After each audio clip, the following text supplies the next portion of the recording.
little bit of a continuation to the downside across the board for crypto so far today. Got some outliers out. Algorand doing nicely. Bitcoin slightly in the green. It was just up like 0.7%, but now it's down to 0.2. Let's see, anything else here? Phantom's up 7. We looked at Phantom yesterday as one that has not, at least in the light paper, is one that has not had its huge, like its own individual kind of bullish breakout on the weekly.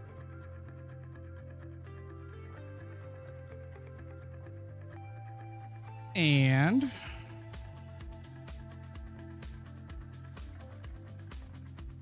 let's see who else. That VeChain, Sui's doing nicely. ZRX, pretty good. All right.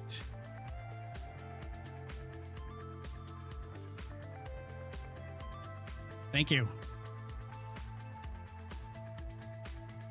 Question is, what do I think is going to happen over the weekend? I have no idea. I mean, well, I have an idea. Mostly just kind of congestion and consolidation. I don't see a ton of reasons why there would be, any major push south or north. I mean, we are getting to the end of November, and November is typically the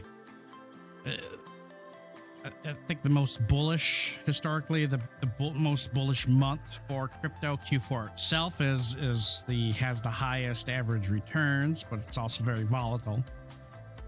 So yeah, I don't see a whole lot of change, but yeah, some pullbacks, retracements further south for continuation. Definitely. I mean, don't forget that Bitcoin itself, when you have an expansion phase going on, Bitcoin, its average retracements, it's not uncommon for it to exceed 30% many times on its road higher.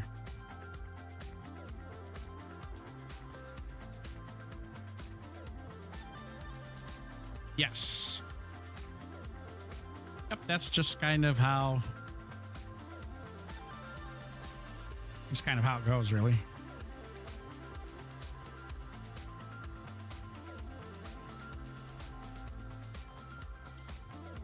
You could? I really don't know. I mean, it's kind of a crapshoot, to be honest.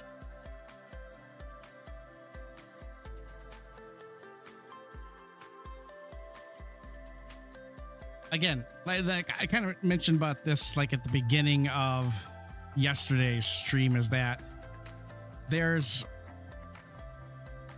things just don't keep going up. And you had a lot of altcoins that saw these 100, 200, 300% gains in a short period of time, and yeah, things eventually pause. People eventually take profits. It is Black Friday coming up, so I would anticipate anybody who has friends or family and who made a nice buck on the most recent few weeks of movement probably are looking at potential for some cashing out and buying some stuff. I have.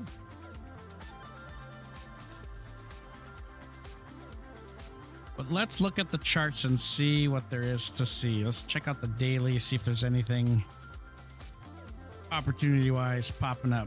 Oh, I do want to take a look first at one chart that is kind of weighing on risk assets in general. That is the dollar index. Dollar index is a basket of currencies, mostly made up of the euro, and then the euro, I don't think they've rebalanced it. I think it's 52% the euro. Then there's what, 13% the yen, Canadian dollar, the British pound, the Swedish krona, and I forget what else. But yeah, that is the dollar index. So in the dollar index, at least like in foreign currencies, is used a lot to measure obviously dollar strength and like how other things will probably move, because you have the dollar is the most traded and used currency on the planet. So basically, when the dollar is doing well, if the DXY is doing well, we should expect to see things like the euro dollar moving down. Yup, the pound dollar moving down. Basically, anything paired with the dollar going, except for things that are USD first. So you have your quote currencies, like, and the yen pairs, like the dollar yen. But I mean, actually, I'm looking at opening a short position on the dollar yen. Maybe today, depending on how it closes here at the end of the day. If it closes below the Kijun Sen, that's looking pretty nice for a short entry. The two levels I have here, like, so there's a Kumo twist. That's a good sign of, a short term. It's a warning sign that a swing is likely to develop. In this case, a minor swing high. 49-day cycle, which is a Gann cycle. There's also an Ichimoku time cycle in there as well.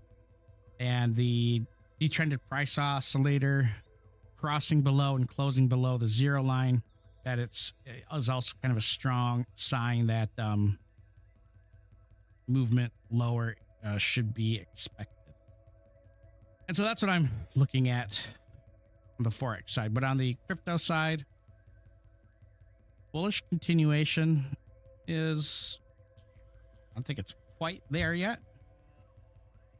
Cardano is one of the biggest movers, got halted up against that dollar level, totally normal. In addition to the psychological value, you have a larger 50% fib retracement and then the 100% fib extension. So totally normal to see that.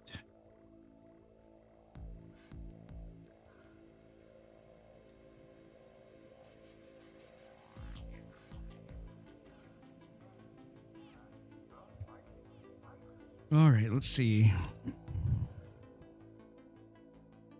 AVAX just had the AVAX 9000. There's some news about that today. I forget what it is. Let's see.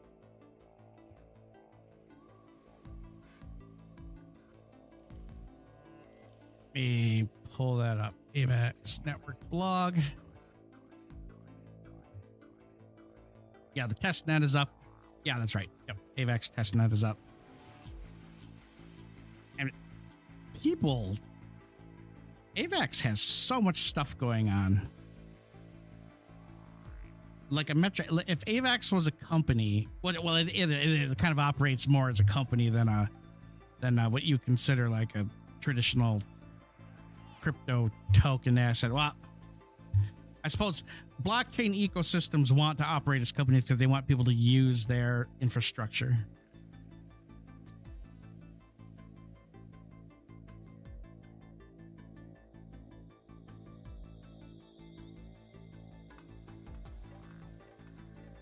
Bitcoin.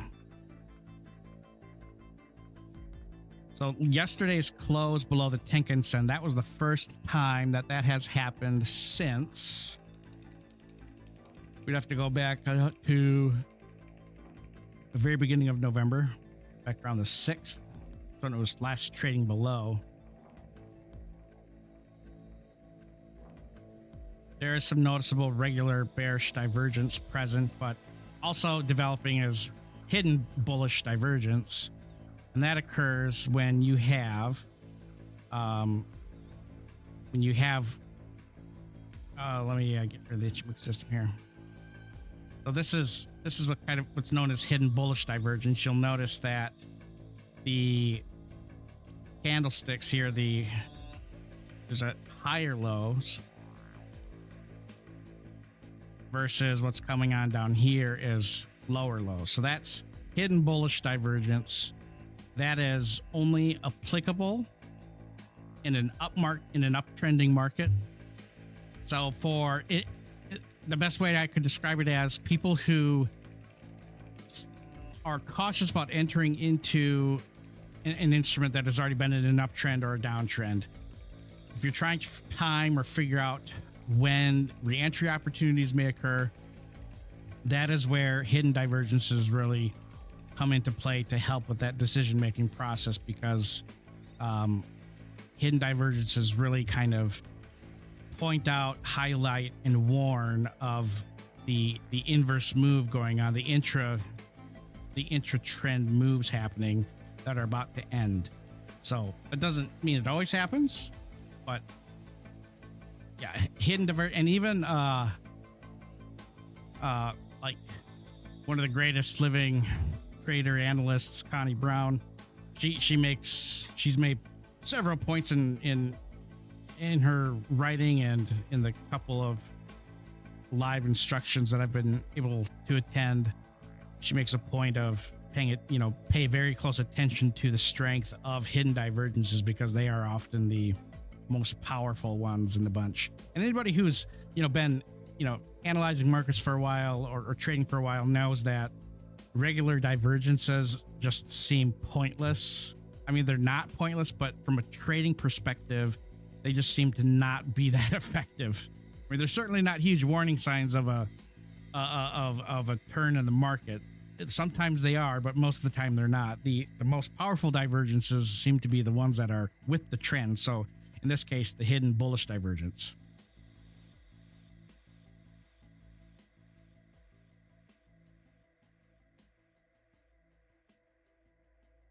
All right.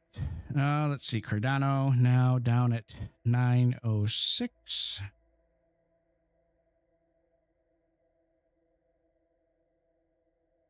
Very much a bearish continuation. I mean, you can see like all around in here, when looking at the hourly, there's just many, many, many different bearish continuation patterns in here. This is a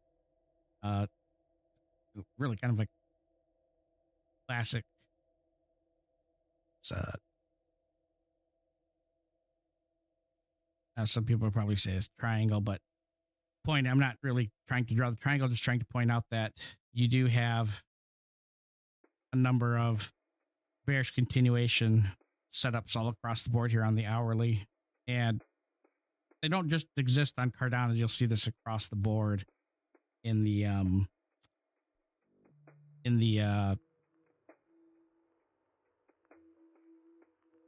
altcoin space right now.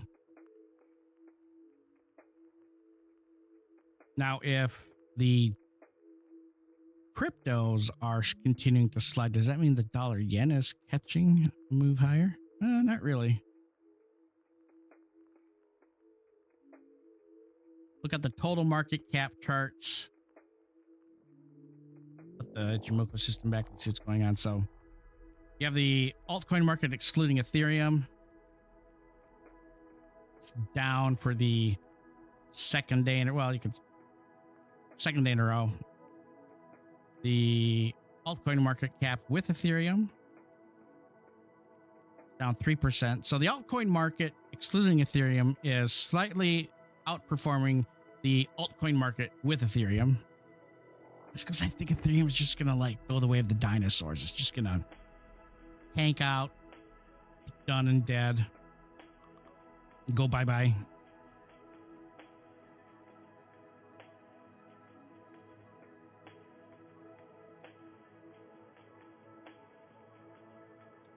Excuse me.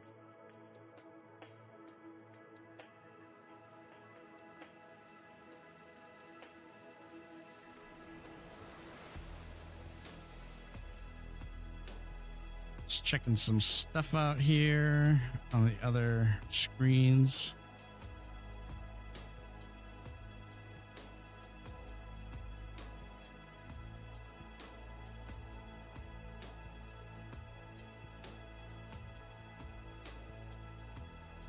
Howdy, Darius. Mercury retrograde. Yeah. That is a astronomical phenomena that many especially like ag traders, old school like commodity traders, but yeah, trading during Mercury's retrograde is often considered a very, very, very bad idea because everything is just kind of messed up and choppy and kind of a nightmare. Get swung around all over the place. A lot of false signals, a lot of false, really good signals, like very strong continuation setups that end up not panning out, and very strong reversal setups that just end up not panning out.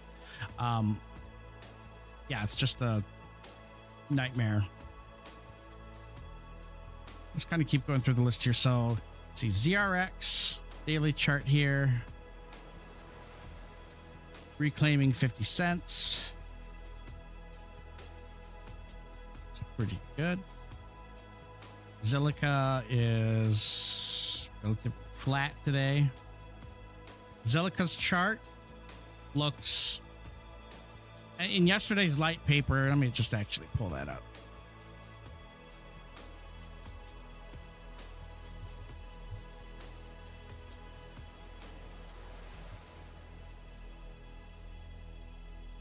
So,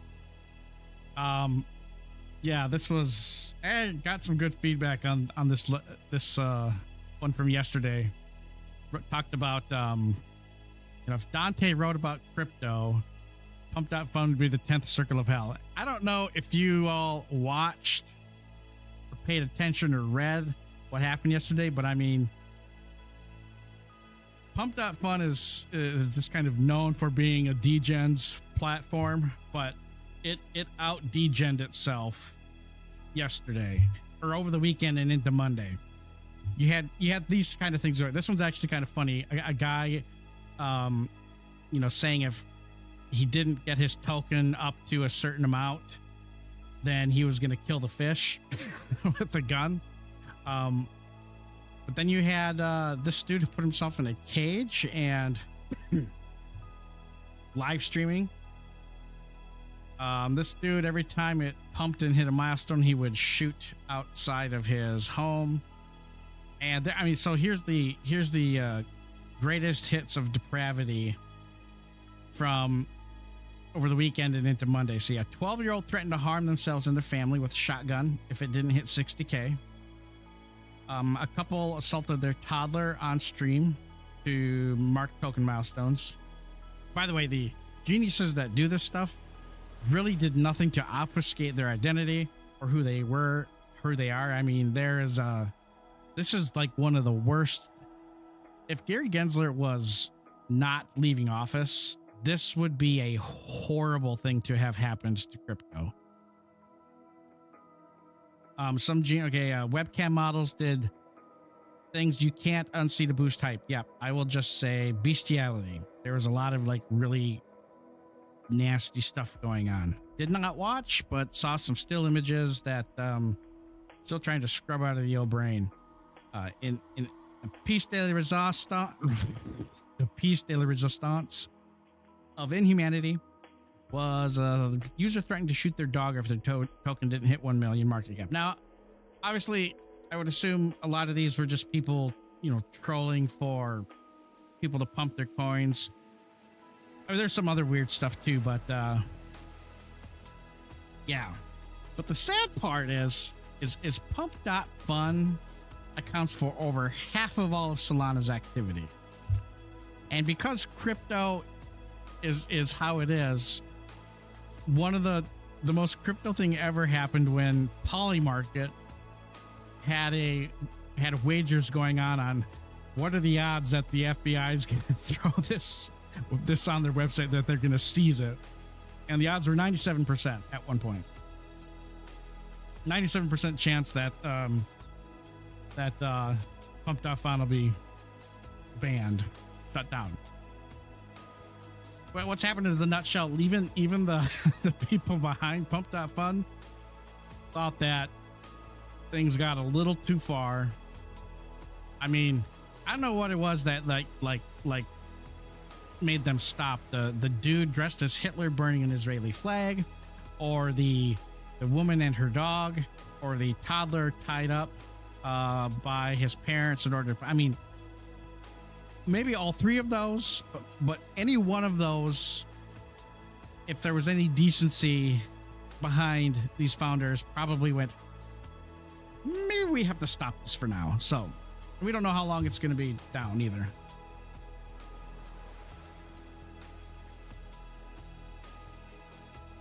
Yeah. And I had people, speaking of Jesus Christ, Darius, there's a bank or a church in Lucerne, Switzerland, who has a hologram version of Jesus, absolving people of their sins. Yeah, that's the world we're in, folks. Let's see, where was I going with that? Yeah, it's just a shit show. Just a big old shit show.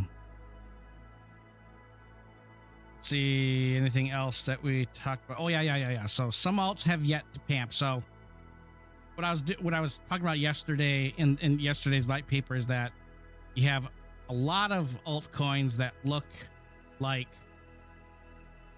Litecoin, Hedera, Phantom, Polkadot, where they had pulled off one of the most sought after, strongest conservative bullish entry setups within the Ichimoku system. But you have a lot of them that haven't yet, that are actually kind of showing, and I didn't write this in there, didn't really have time to, but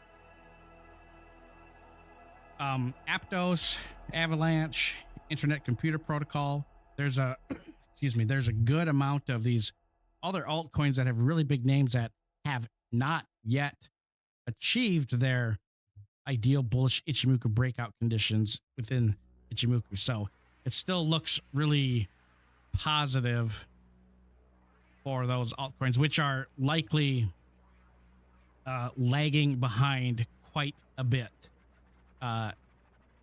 Still interesting to see what the weekend brings. I see a little update. Cardano down 4.45%. Bitcoin 3/4.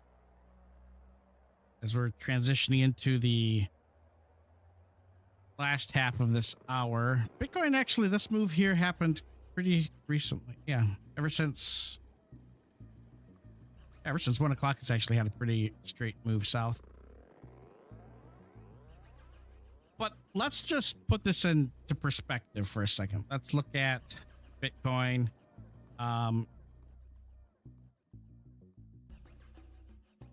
am I going? And we just get rid of all these.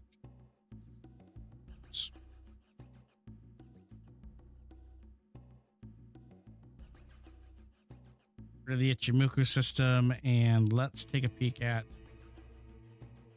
the weekly chart for Bitcoin. I've written about this a lot in the Ichimoku, or not Ichimoku, the light paper.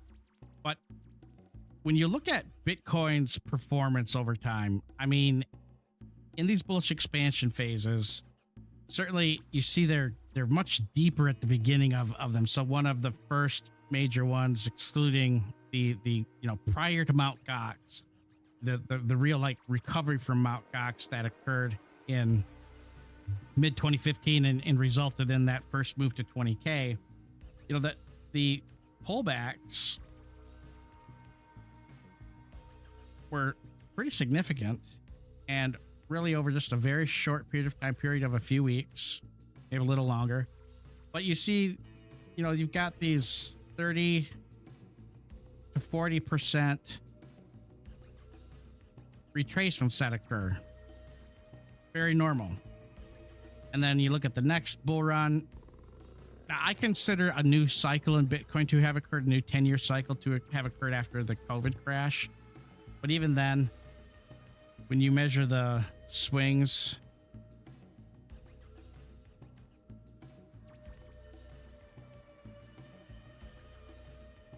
you want to measure that as a single swing or not, I don't know. But yeah, all of these still happen. They're not as deep now. In fact, it's theorized that because of the ETFs, that the power, strength, and range of these dips will decrease. So, that's something to likely anticipate. Anyways, yeah, Bitcoin has just been on a tear here. You go back to August. This has been a lot of weeks straight up, pretty much. 11 weeks, 77 days. A 90-day cycle in there? No, a little beyond that.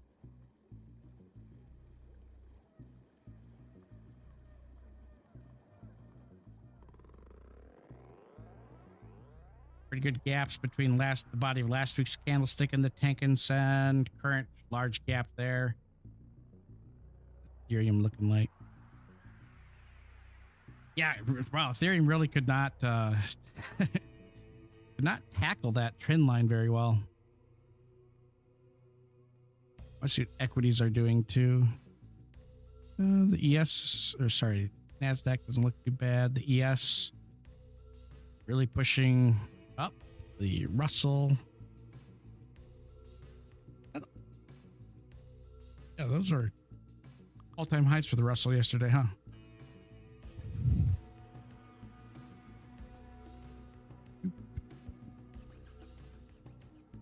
Cardano now down 5% for the day. What are some of the other big movers that we've looked at? Ripple, 5%. Stellar, negative 10%. Not a huge surprise there. I mean, to be fair, Stellar's move was huge. So from the beginning of the month, the open, 580%. So it's only gone down from the high into the low, like negative 34.53%. That's totally within normal range.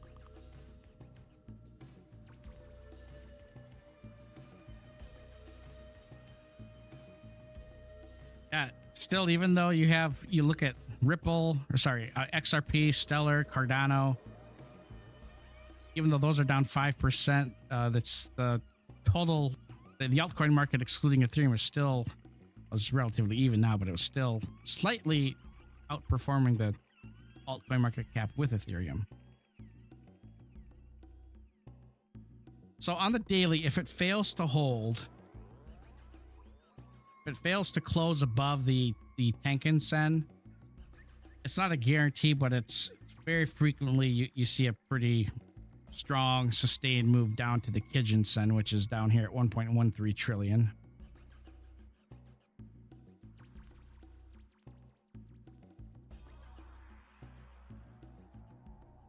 Dog with hat.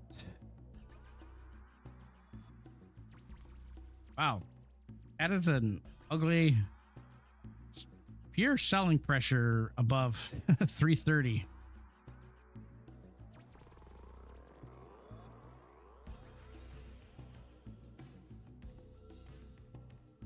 But the selling is accelerating. And I want to see, getting any inverse movement from currencies? Not really. Large crypto. I don't know if there's any. Where are we at? Yeah, I'll look that up. I'm not a big person who believes in the news being a big deal, but we can certainly take a look. Let's see. Oh, what we could do.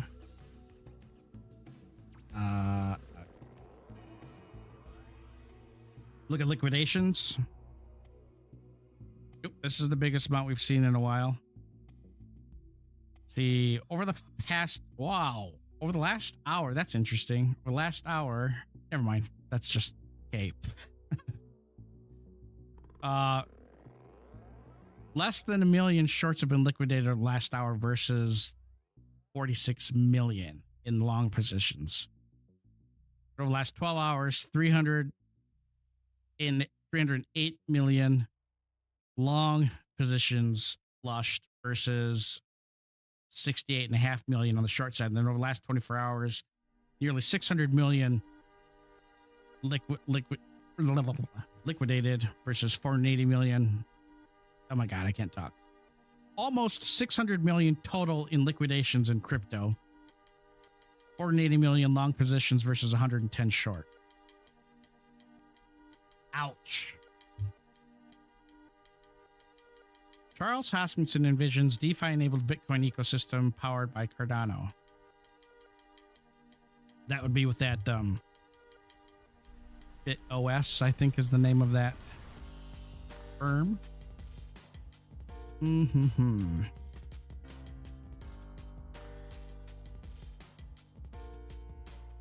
Let's see.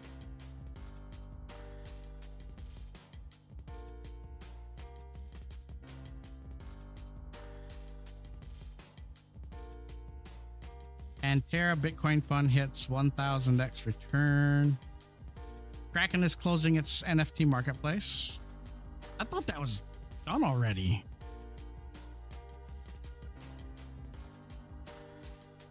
Brazil, congressman in Brazil wants to create a national Bitcoin reserve.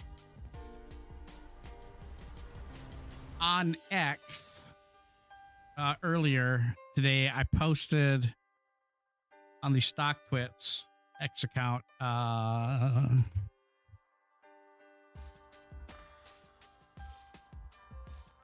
Sentiment. Let me pull it up here.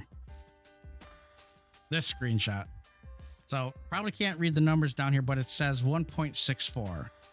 This is from Sentiment's. Sentiment is an on-chain analytics firm. This is showing the amount of Bitcoin available, the supply of Bitcoin available on exchanges. And so this is going from September 2022 to where we are now, November 2024. Already it was kind of low up here in 2022, yeah, at like 2.8 million. There's only 1.64 million Bitcoin available on the exchanges right now. That is, I believe that is just what's out there for retail. I don't believe it includes like it includes Kraken, but I don't think it includes what Kraken has in on their OTC desk. If I read that correctly. Same with like Coinbase, but you'll notice that not only is the supply dropping, but the rate of the drop, it's accelerating lower. So it's like the lower the supply available, the lower, things go. And when you consider that there was like November, there's been like 3,800 Bitcoin mined, and the ETFs, Bitcoin ETFs have bought 38,000. So yeah, when people talk about supply shock and all that jazz, this is getting into some very, very big zones that would suggest that that's happening here very soon.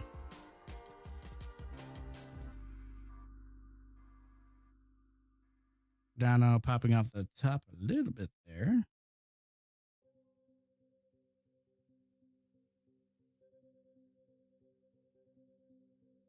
Right. Yeah, it's wait, heck. Where did I think I just hit the wrong key there.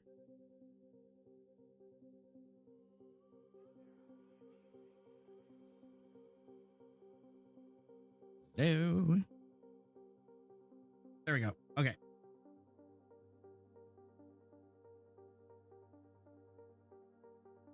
Maybe. Why is it showing that now? Hold on, maybe I messed something up. One thing in here. Nope, that's me. That is. Oh yeah, I think I see what's going on here. Got it. There we go. Okay, problem fixed. Resolved.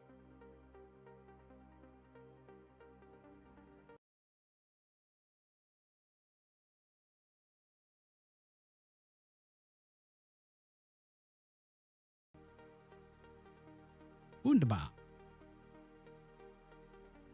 All right, let's see. We've got Bitcoin still down at 92.37.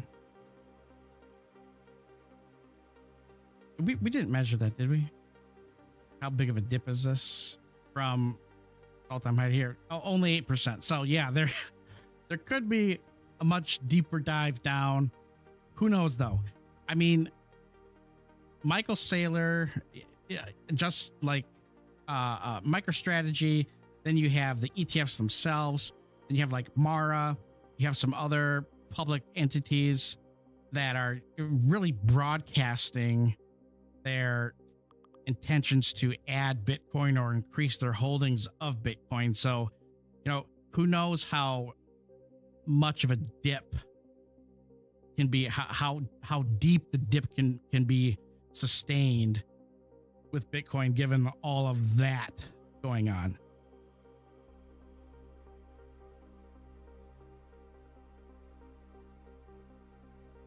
Right.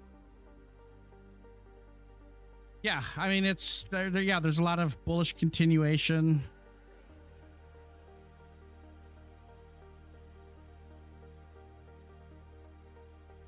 Yeah, I mean, none of this means that prices are going to drop down to the baseline, or the conversion line. But I mean, it's just one of those likely things that happens. I'm really surprised Algron is holding up so nicely today. What's up more than 10%? Kind of an outlier compared to the rest of the market right now. It is holding up very nicely.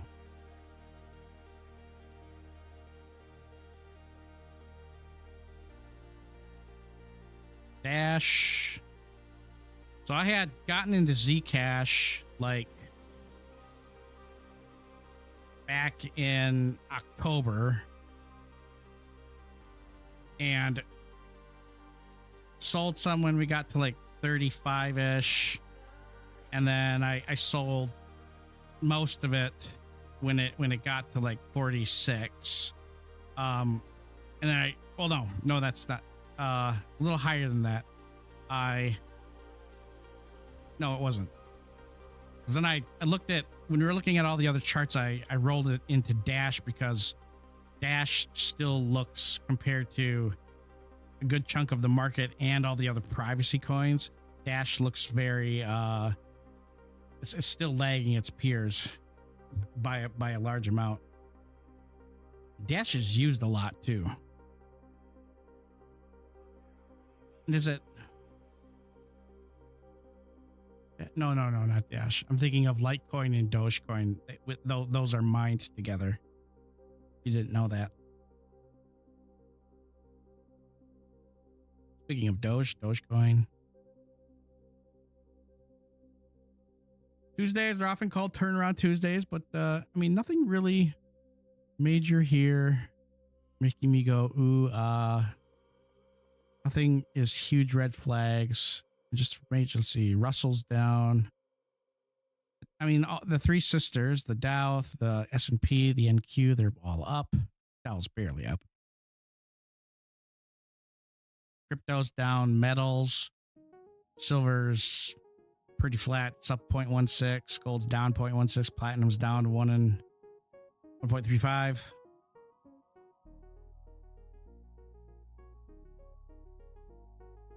Commodities here, lumber's pretty, I mean, nothing really major. Yeah, and as we're tomorrow is going to be like a dead market. Mostly it is. Friday is going to be the same way, and in fact, every day we get closer to Christmas, the markets get, the participation is less and less. Usually the things are kind of boring, but at the same time, who knows what that's going to be like with the stock market now, because they're open, so, like, for a long time now. It'll be interesting to see really how the equity markets behave, but crypto's open 24/7, and weekends and holidays are notorious for shenanigans in crypto. So don't be surprised to see some wild, crazy, nutty moves because the volume typically dries up, and it's very easy for, especially in some altcoins, for a single or a few entities to really kind of muscle around the price action and do some wild and crazy things. It'll be interesting to see what happens. Anyways, really not much more to look at here.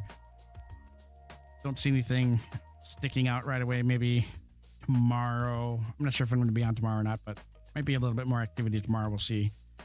Anyways, thank you for watching. Have a great rest of your day. If I'm not here tomorrow, those of us here in the States, have a great Thanksgiving, and I'll